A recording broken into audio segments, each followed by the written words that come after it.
Bien, el siguiente tema ahora es una clasificación, son los temas de clasificación y vamos a utilizar la regresión logística y los árboles de decisión.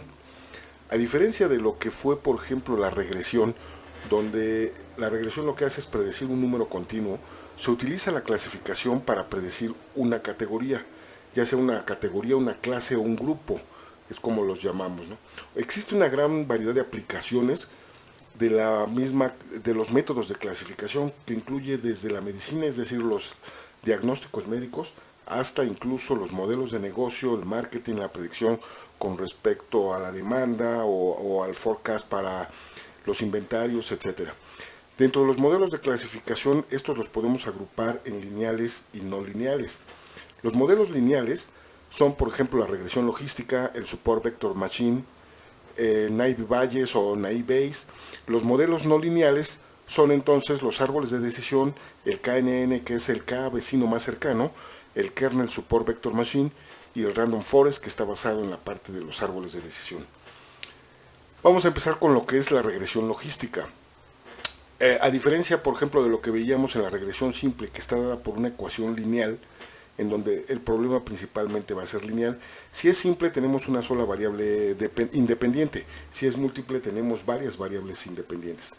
Entonces, en un esquema de datos, como en este caso, donde hablamos a lo mejor de los años de experiencia y van en función, el salario va en función de estos años de experiencia, pues vemos aquí, por ejemplo, que este conjunto de datos no cumple con una tendencia lineal, no necesariamente como en el caso de la regresión lineal. La recta de la regresión lineal pues no cubre todo nuestro espectro de datos y muchas veces a lo mejor la respuesta a ese esquema de datos tendría que ser 1, 0, si no, una acción. Entonces, cierto grupo de datos daría como resultado un 0 o un no, y otro grupo de datos daría como resultado un sí o un 1. Si nosotros utilizamos una línea recta basada en la regresión lineal, pues de ninguna manera va a poder cubrir ese espectro que tenemos en un esquema de decisión de dos grupos o dos clases o dos categorías, 0 y 1. Tendría que ser pues una curva un poco distinta, a lo mejor no es necesariamente una línea recta, sino que en la ecuación de la línea recta nosotros podríamos a lo mejor considerar una especie de senoide a través de una función sigmoid que está dada principalmente por una ecuación de probabilidad, la probabilidad de que tengamos un valor u otro y nuestros valores van entre 0 y 1. Entonces, si combinamos o despejamos más bien en la segunda ecuación, despejamos y e igualamos con la primera ecuación, entonces tendríamos una ecuación en donde involucra, en este caso, el logaritmo natural de las probabilidades igualado a la recta. Esto pues nos daría ahora sí una curva tipo senoidal que en este caso pues es la que estaría definiendo la probabilidad de que pertenezca a un grupo o al otro. ¿A partir de qué? Tendríamos a lo mejor la posibilidad de establecer un umbral en el cual esta curva va a decidir si pertenece, o a través de esta curva se va a decidir si pertenece a un grupo o pertenece al otro. Algunos de los valores, por ejemplo, los proyectamos del eje X, los proyectamos hacia la curva, y en esta proyección que tendríamos hacia la curva, pues decidiríamos, obtendríamos el valor de la probabilidad. ¿Con qué probabilidad entonces ocurre este valor para X? Algunos valores que podríamos considerar, llegando desde 0 a 1, que es el valor principal de la probabilidad. Y la predicción en este caso tendríamos que establecer si pertenece o no al grupo a través, como decía hace un momento, de una especie de umbral. Ese umbral es el que establecería qué valores pertenecen al grupo 1 y qué valores pertenecen al grupo 2. Aquí, por ejemplo, podríamos ver que los valores que se encuentran abajo de punto 5 serían 0, serían considerados 0, y los que están arriba de punto 5 sobre la curva, entonces pertenecerían al otro grupo o a la decisión 1. De esta forma tendríamos aquí la proyección hacia los valores de los grupos, ya los grupos a los que vamos a los que vamos a asignar la respuesta. Esto vamos a probarlo ahora con Python. Vamos a hacer el esquema de regresión logística con Python y vamos a utilizar el archivo que también subí a la plataforma, que es el Social Network Ads. En este archivo entonces lo tenemos ya en una carpeta que establecemos como pues como carpeta de trabajo. En esta carpeta vamos a empezar a guardar, bueno, ahí tenemos guardado el archivo de datos, pero vamos ahí a guardar, entonces guardamos como el archivo donde vamos a crear todo, lo guardamos en la misma carpeta y vamos a llamarle regresión logística.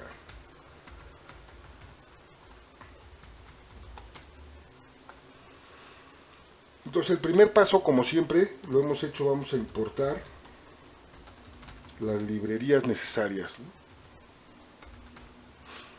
Entonces primero importamos NumPy a CNP,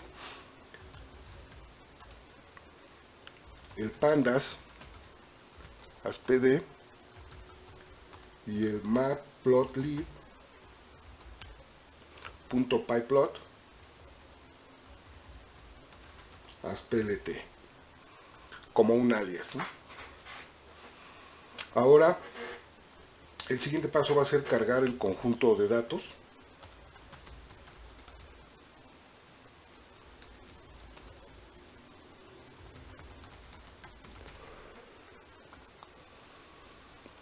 Y aquí está mal escrito. Bueno, el dataset va a ser igual al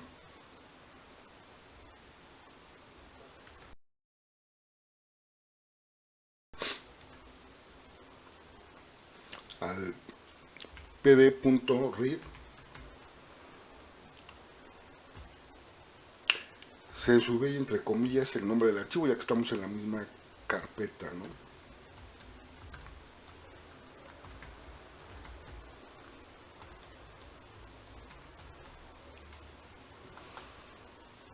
Ahora separamos, bueno, vamos a ejecutar este fragmento que llevamos hasta el momento. Aquí lo escribí mal.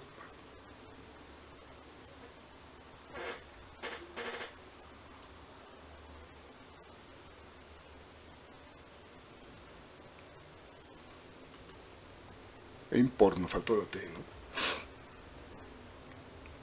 Entonces ahora sí, y cargamos el conjunto de datos. Entonces, si vemos en el explorador de variables,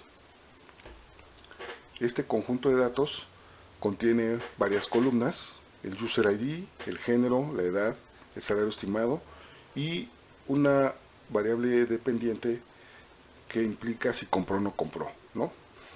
0 si no compró, 1 si compró. Pero vamos a utilizar solamente pues la edad y el salario estimado. Si le agregamos también el género, pues esta columna requiere la codificación para poder crear a lo mejor las dos variables dummy, ¿no? Ahorita la vamos a dejar fuera y nada más vamos a utilizar la edad y el salario estimado para hacer la predicción de si compró o no compró con la regresión logística. En este caso ya no es un valor continuo como veíamos en la clase pasada que calculaba el salario, sino que son dos grupos, el grupo de los que compró y el grupo de los que no compró. Ok, entonces vamos a separar. X va a ser igual al dataset.ilog, todos los registros, y aquí las columnas que vamos a utilizar son, esta es la columna 0, 1, la 2 y la 3. Entonces aquí podemos poner 2,3 punto values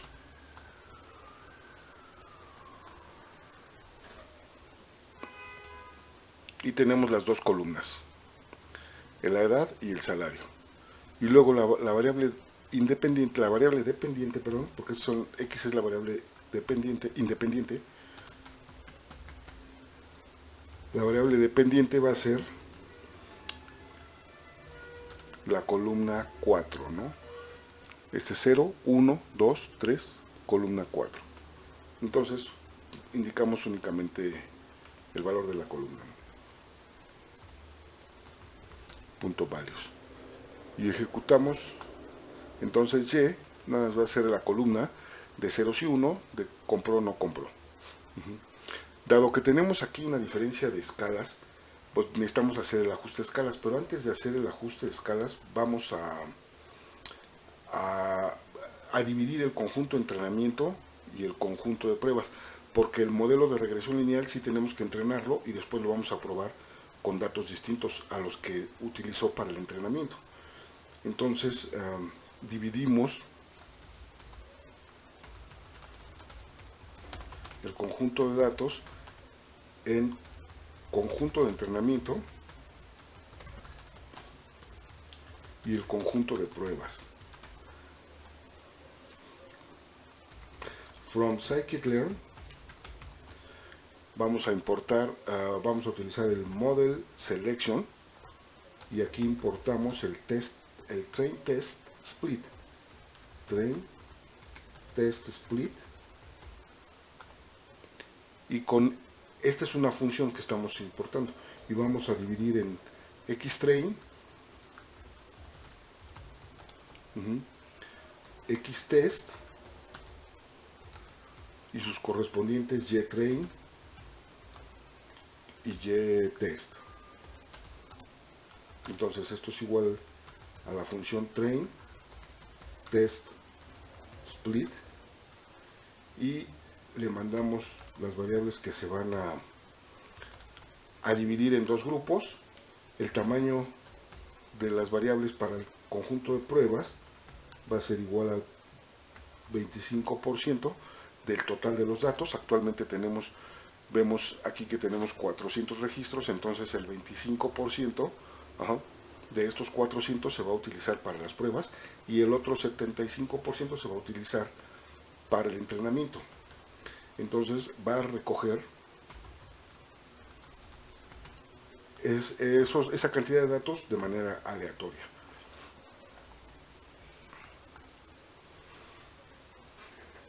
Tenemos ahora el xtrain y el xtest con su ytrain y su ytest. Entonces simplemente hay 300 y 100. 300 para entrenamiento en el xtrain y en el ytrain, 300 registros, y para las pruebas tenemos el resto que son 100 del total de 400. 100 para hacer las pruebas, ¿no? El siguiente paso entonces va a ser ahora sí el ajuste de escalas, la estandarización de las escalas, y vamos a utilizar el estándar scaler, ¿no? Todo esto es parte del preprocesamiento de los datos para poder aplicar el modelo, ¿no?, que queremos en este caso. Scikit-learn preprocessing import standard scaler. Entonces el objeto standard scaler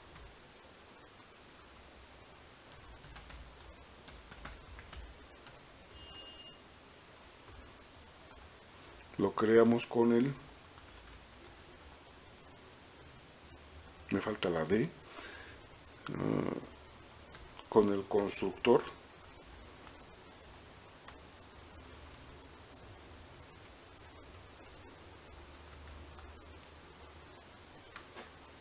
y listo.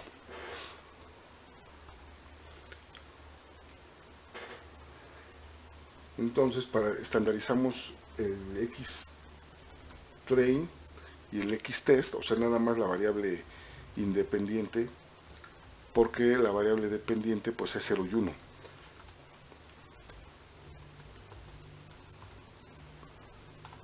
Free transform el xtrain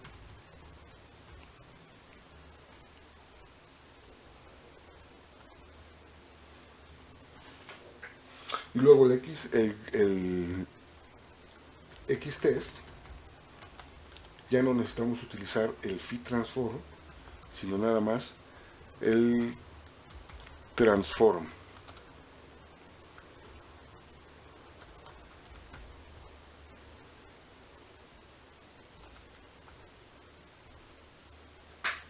Si vemos los datos, el Xtrain ahora tiene los valores estandarizados, los 300 valores, y el Xtest, los 100 restantes, también ya están estandarizados para las dos variables dependientes e independientes. Bueno, más bien para las dos variables, para las dos columnas de la variable independiente. Ahora sí, en el modelo ahora vamos a crear el clasificador con, en este caso, la regresión logística.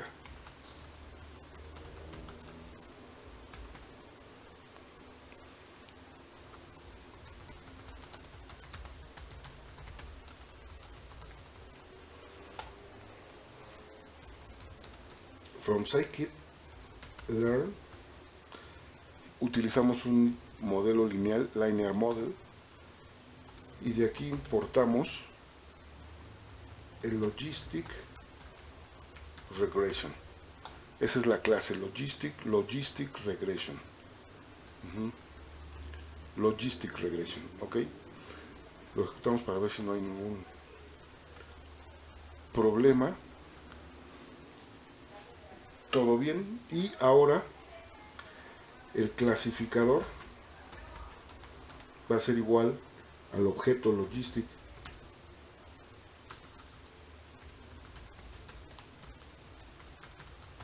regression, y aquí el constructor recibe un random state igual a 0. Luego lo que vamos a hacer es entrenar al modelo con el método fit. El método fit recibe los valores de entrenamiento Xtrain con YTrain. Es decir, en este punto es cuando le estamos diciendo o le estamos dando los ejemplos. Los ejemplos, si los valores X son estos, los valores Y deben ser estos otros. Y estos son los que lo entrenan al modelo para después hacer la predicción.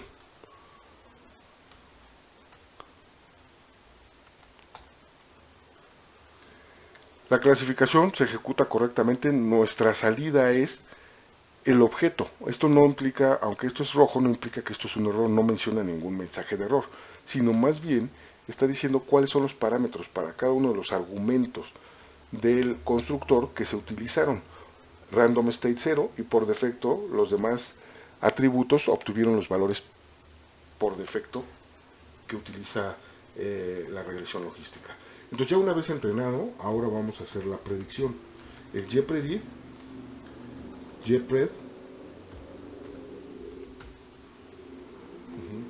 y aquí le vamos a llamar predicción del conjunto de pruebas.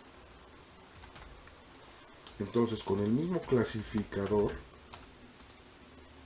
vamos a utilizar el método predict para predecir, y vamos a utilizar ahora Xtest,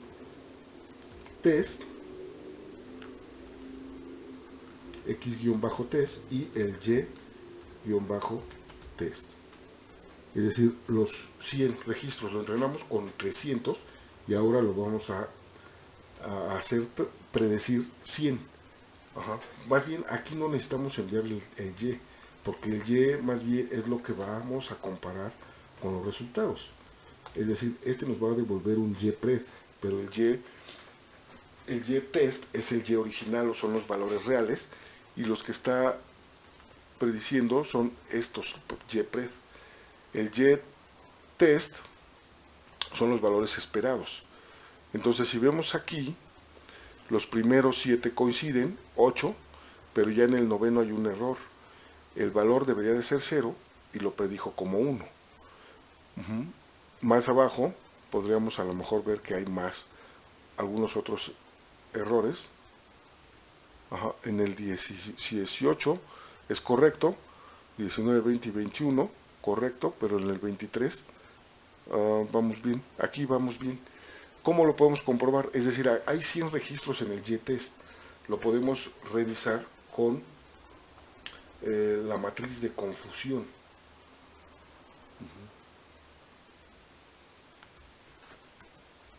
Vamos a agregar aquí matriz de confusión. Y from el scikit-learn.metrics vamos a importar el confusion matrix.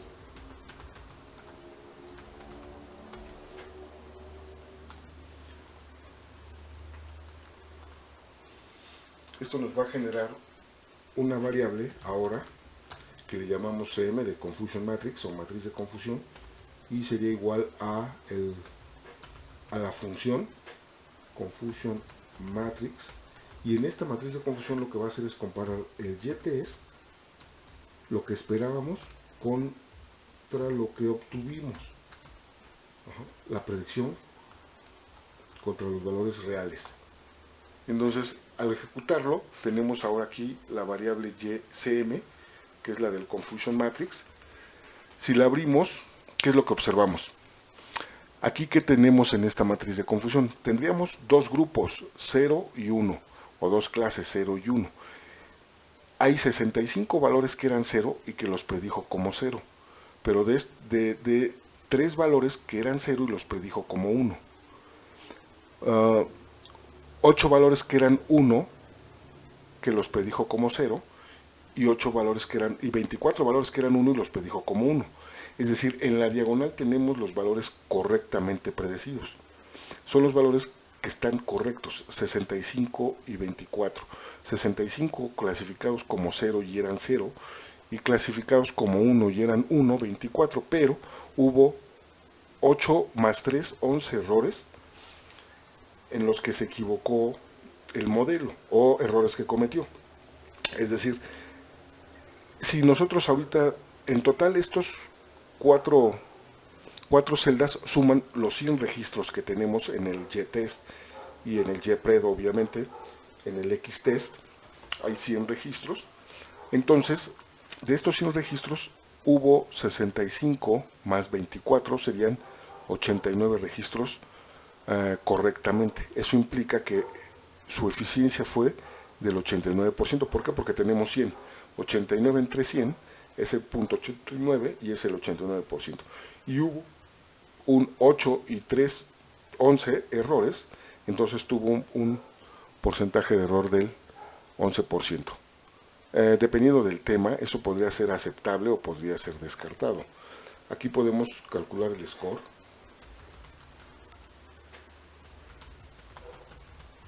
Punto score con el x-test y el y-test. Si lo ejecutamos, lo que obtenemos aquí, el valor, observamos que es 0.89. Es decir, son los aciertos que hubo, el 89% de aciertos que obtuvo nuestro modelo. Vamos ahora a compararlo con el siguiente tema, con los árboles de decisión. Es decir, estos fueron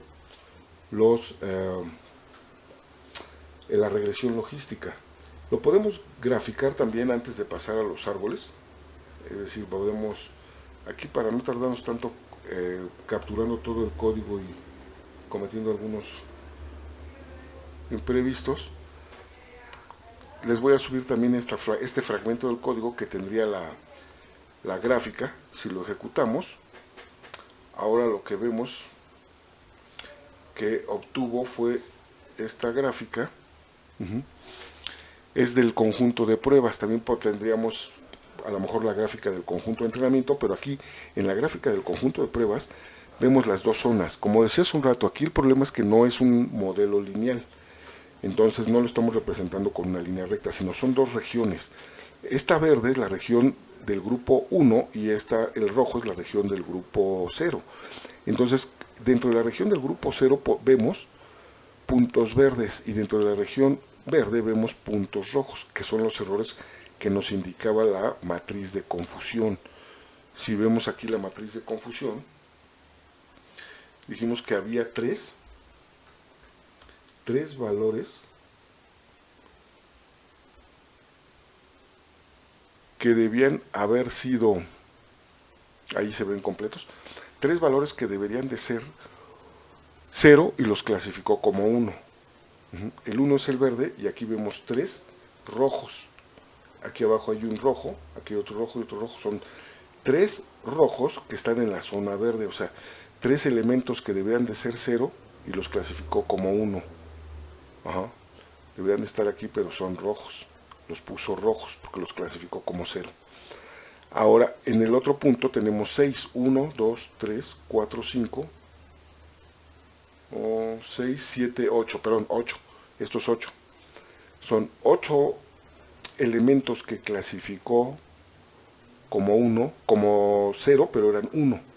Por eso los puso en la región roja, que es 0, pero realmente son verdes. Estos son los errores. Y la eficiencia, pues la vimos, la eficiencia es del 89%. Esto nos lo mostró el score que calculamos y aquí lo podemos calcular a mano. 65 más 24 entre el total. O sea, 89 entre 100 es el 89% de eficiencia.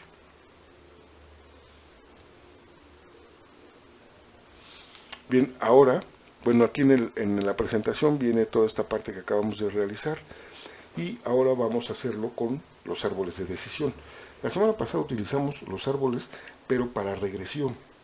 Ahora vamos a ver la diferencia con los árboles para la clasificación. La diferencia fue que en los árboles de regresión nos devolvió un valor para la Y que vamos a predecir. Y en este caso, pues nos va a devolver al grupo al que pertenece y lo vamos a representar como un árbol. Tenemos aquí un conjunto de datos, pero vemos que no es un conjunto de datos que está linealmente separado. Tenemos elementos que pertenecen al grupo rojo y elementos que pertenecen al grupo verde.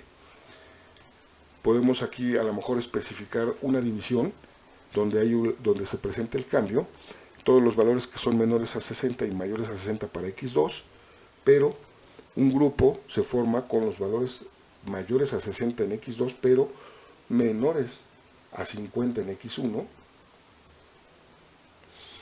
y ese es el grupo verde, y un grupo rojo que está en los valores de X2 mayor a 60, pero X1 mayor a 50. Luego vemos una segunda división y una tercera división en donde tendríamos el valor de X1 70, mayores a 70 y menores a 70, nos dan dos grupos distintos, pero todavía necesitamos el otro grupo o el otro split para dividir el grupo, para obtener el grupo pequeño que tenemos a la derecha, el grupo rojo en donde X1 es mayor a 70, pero X2 es menor a algún valor ahí, ¿no? A lo mejor un 20. Y un grupo superior a 20, pero menor a 60, son otro grupo verde. Si esto ahora lo graficamos, la idea es que el modelo basado en los árboles de decisión, y su objetivo principal es minimizar la entropía y de alguna forma maximizar los grupos de datos. ¿Qué implicaría el minimizar la entropía?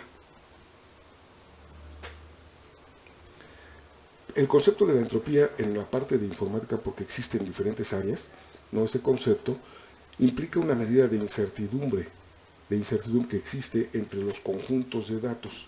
Entonces se trata de minimizar ese tipo de entropía o ese tipo de incertidumbre. Entonces, si ahora regresamos y recapitulando, tenemos el primer split o la primera división entre los valores de X2 menor o mayor a 60. Esto lo graficamos, tenemos valores a la izquierda menores a 60 para X2 y a la derecha mayores o iguales a 60. Luego en la segunda división tendríamos el X1 mayor o menor a 50. Entonces, pero para los que son X2 mayor a 60, entonces mayores a 60 sería a la derecha, y aquí tendríamos una división de X1 menor o mayor a 50 y tendríamos dos grupos, el grupo rojo y el grupo verde. Pero finalmente en una tercera división y una cuarta división tendríamos el grupo con X1 menor o mayor a 70. Entonces si es menor a 70 ya decimos que son rojos, pero si es mayor a 70 todavía tendríamos una diferencia, que X1 o el valor de X1 sea menor a 20 o mayor a 20. Entonces aquí tendríamos ya el esquema del árbol presentado finalmente, en donde estaríamos especificando cuáles valores o a qué grupo pertenece, pero hay una combinación entre los valores de X1 y X2 para decidir si pertenece al grupo verde o al grupo rojo. Vamos a ver este esquema con Python también, y vamos a utilizar el mismo archivo, solo que y el mismo conjunto de datos, pero en la parte inferior ahora, después del modelo, vamos a poner aquí la opción para árboles de decisión.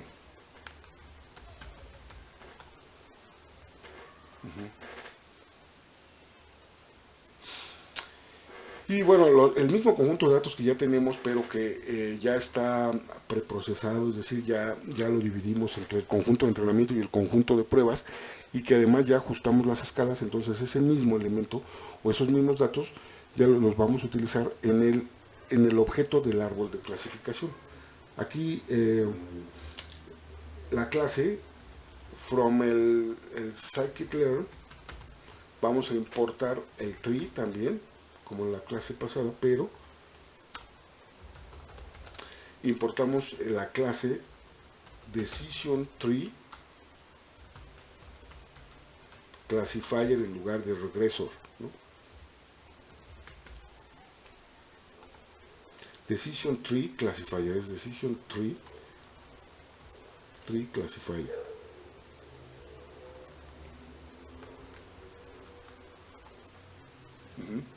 Y de aquí creamos un clasificador 2, y este clasificador 2 va a ser igual al decision tree classifier, y este únicamente va a recibir dentro de los algoritmos un criterio, y que va a ser igual a la entropía.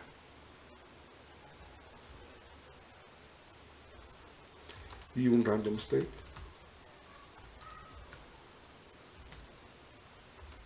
que es igual a 0. Entonces creamos el objeto, y podemos ver en la ayuda, si ponemos el cursor sobre el nombre del constructor y le damos control I, entonces en la parte superior derecha lo volvemos a hacer si nos marca que no existe, y ahí está, ya lo cargó.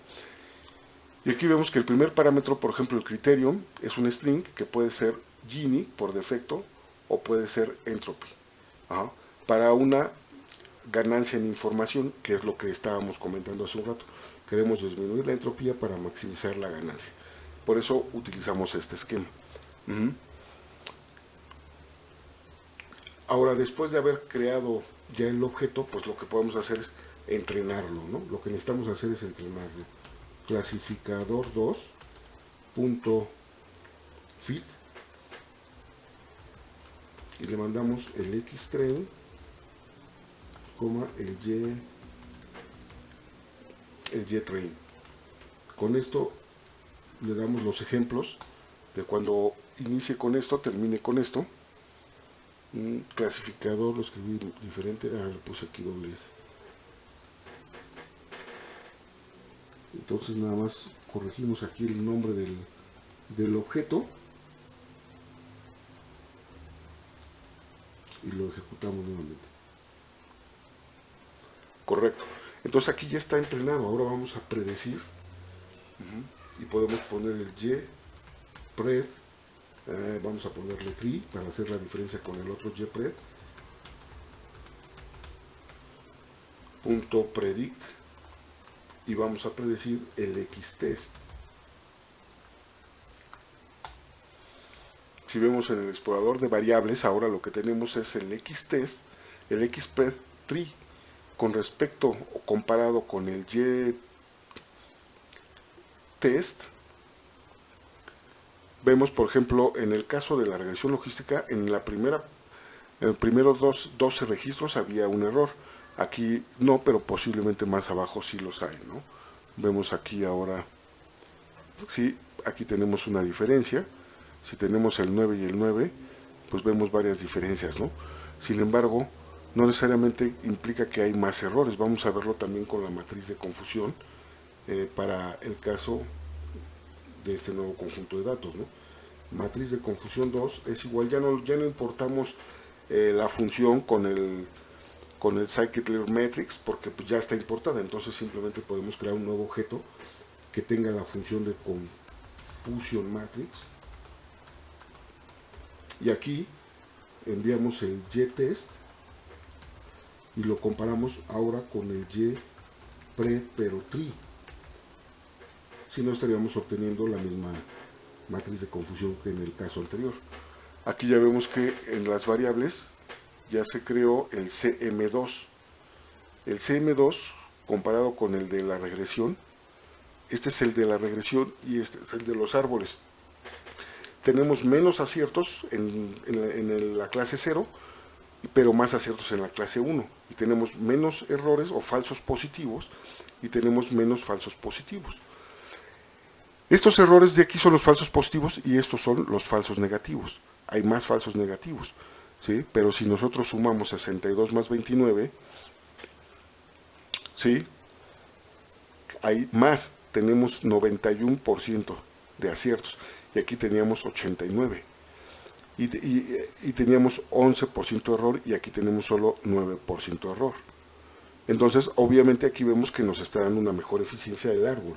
A lo mejor podríamos ajustar, obviamente también depende de la cantidad de datos con los que estamos trabajando. Si nosotros utilizamos un conjunto de datos más grande, las cosas pueden cambiar.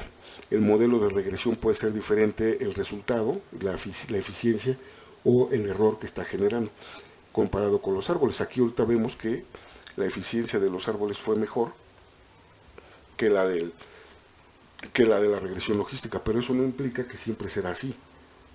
Puede cambiar por el hecho de cambiar el conjunto de datos, tener mayor información para que haya un entrenamiento más preciso, ¿no? Entonces ahora podemos utilizar el score. Vamos a calcular también el score para el segundo clasificador. Aquí ponemos clasificador 2.score y le ponemos el xtest y el ytest. Si lo ejecutamos, vemos aquí arriba si ya aparece nuestra variable score 2, aquí está, y ahora dice que es 91. El score 2 es el del árbol de decisión, 91% de aciertos o 91% de precisión, y el score solito es el de la regresión logística y es 89%. Luego, continuando con los árboles, aquí ya teníamos en la presentación, por lo que acabamos de hacer con Python, podemos graficar. Aquí también les pongo el código de esta gráfica, pero es, como vemos en esta gráfica, es la región. Este es el training set y este es el del test, del conjunto de pruebas. Pues es la región, y los puntos rojos sobre la zona verde son los errores, los puntos verdes sobre la zona roja son los falsos negativos y estos son los falsos positivos, ¿sí? Después aquí tengo algunos ejemplos que me gustaría que leyeran y que revisaran para que podamos aplicar al final.